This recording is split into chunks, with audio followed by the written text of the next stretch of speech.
At the beginning of your language learning process, it's usually best to focus on speaking and not worry much about mistakes.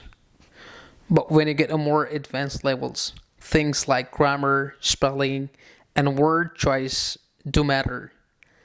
Like at first, grammar is not that much important. Of course, you need grammar to make sentence and to identify certain parts of sentence. That's important.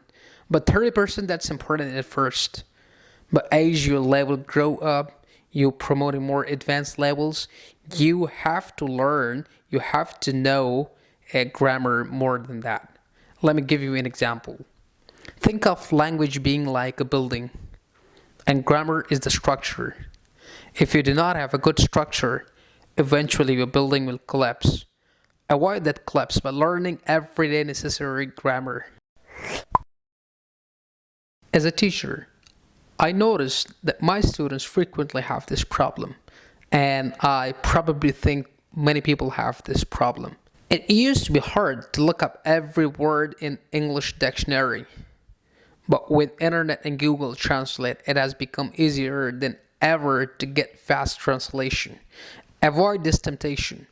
The reason is that if you literally translate every single word of sentence, it will probably sound terrible to a native speaker. This is true for every language. Word for word translation generally. Don't take things like idioms, auxiliaries, and prepositions changes into account.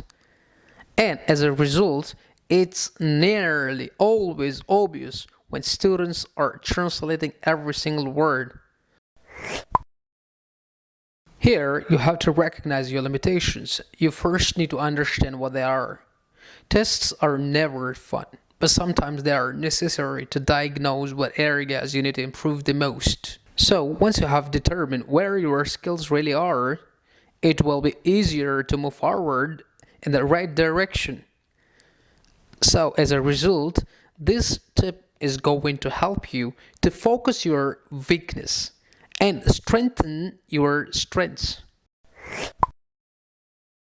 English vocabulary is enormous, its pronunciation is difficult, and its spelling is get miss.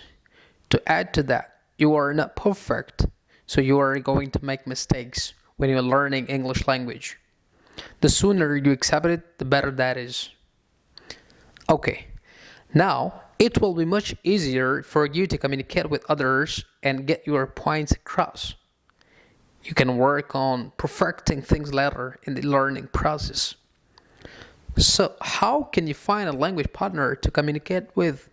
Well, you can always use your classmates, if you have any.